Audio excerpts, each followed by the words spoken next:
घर जमाई। विकी को हमेशा किस्मत ने उसकी मेहनत से ज्यादा दिया। पैदा हुआ एक बड़े घर में, मुंह में चांदी की चम्मच लेकर, और शादी भी की एक उससे भी बड़े घर में, सोने की चम्मच मुंह में लेकर। उसे मेहनत करने का शौक नहीं था। एक शौक था, वो भी घटिया शायरी करने का। उसकी हर बात शायराना ही होती थी।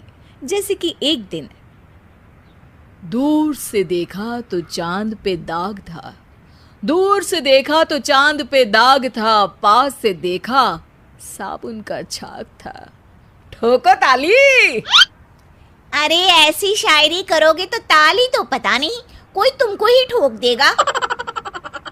शायरी वो बिल्ली है जो किसी का भी रास्ता रोक दे, और क्या मैं किल हूं जो कोई मुझे ठोक दे। मुझे तो आपसे बात ही नहीं करनी। मैं निकला था गाड़ी लेके, लेकिन दौड़ के जा रहा हूँ। मेरी शायरी कोई नहीं सुनता, मैं घर छोड़ के जा रहा हूँ। धीरे बोलिए जी, मम्मी पापा को पता चल जाएगा तो तुमको सच में तुम्हारे मायके भेज देंगे। सस्ते साबुन से मेरी कॉलर चमकी नहीं, सच में चला जाऊंगा, मेरी बात कोई धमकी नहीं। अगर शायरी ही सुनानी है तो सुनाओ, लेकिन कोई काम धंधा भी तो करो। मेरे पिताजी के पास बहुत पैसा है, तो घर जमाई बन के खा रहे हो, और कल जा रहे हो ना अपने मायके, तो आज ही चले जाओ मेरी बला से। हमें तो अपनों ने लूटा, गैरों में कहाँ दम था हमें। अरे चुप हो जाओ, तुमको मिर्जा गालिब की कसम। अरे जाना है तो जाओ, लेकिन पहले मेरे मम्मी पापा से मिलकर जाओ, वरना वो क्या सोचेंगे। लेकिन विकी अकेले ही अपनी कार लेकर अपने मायके यानी कि अपने खुद के घर पहुंच जाता है। अरे बेटा, तू अचानक, बहू कैसी है? अरे माँ, बहू तो बिल्कुल बदल गई है, मुर्गी हाथ से निकल गई है। अरे क्या हुआ बेटा? उसकी आती नहीं है, मेरी जाती नहीं है। मैं करता हूँ शायरी, उसे भाती नहीं है। मेरे पास उसका फोन आया था बेटा, सही कह रही है वो। तुमको काम करना चाहिए, तभी तो इज्जत मिलेगी। घर जमाई बन के सास ससुर के पैसों पर कब तक ऐश उड़ाते रहोगे? मेरी जिंदगी में हर तरफ से उंगली हो रही है, फोन पर मेरी चुगली हो रही है। अरे चुगली नहीं कर रही थी बहू, वो तेरा भला चाहती है बेटा। सूखे हुए कपड़े को भी गीला कह रहे हैं लोग, चुगली करने को मेरा भला कह रहे हैं लोग। ठोको ताली। ये सुन के माँ अपने हाथ से अपना सर पीट लेती है। अरे माँ, ताली की जगह माथा क्यों ठोक रही हो?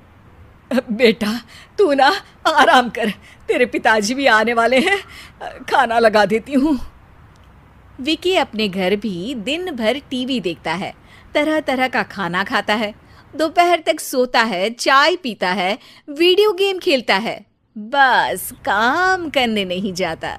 घर में नौकर चाकर है तो बिस्तर से हिलने तक की जरूरत नहीं पड़ती। कई बार तो विकी अपने नौकरों को बिठाकर शायरी सुनाता रहता।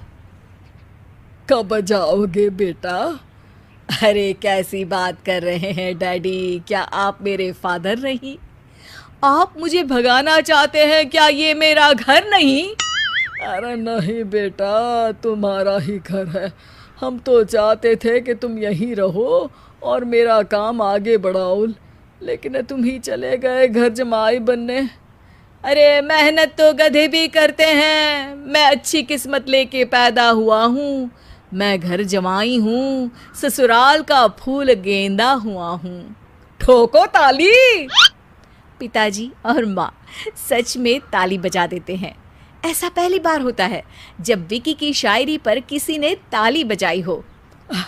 अरे आप लोग सच में ताली बजा रहे हैं? हाँ हाँ बेटा, तुम्हारे ससुर का फोन आया था, बोला जब तक घर जमाई जी कोई काम ना करने लगे हमारे यहाँ मत भेजना। अब तू तो काम करने से रहा और तुझे रहना भी है हमारे घर में ही, करेगा भी शायरी ही। और बार बार ठोको ताली बोलेगा तो आदत डाल ही लेते हैं ताली ठोकने की।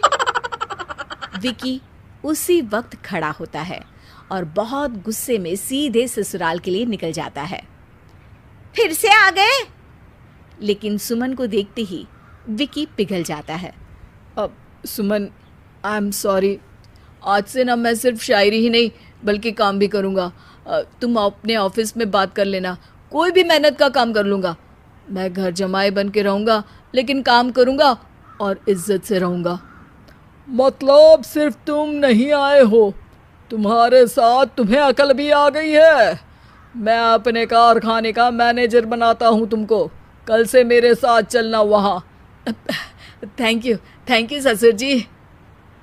थैंक यू से काम नहीं चलेगा, एक शायरी सुनानी पड़ेगी। है जरूर जरूर। ससुर के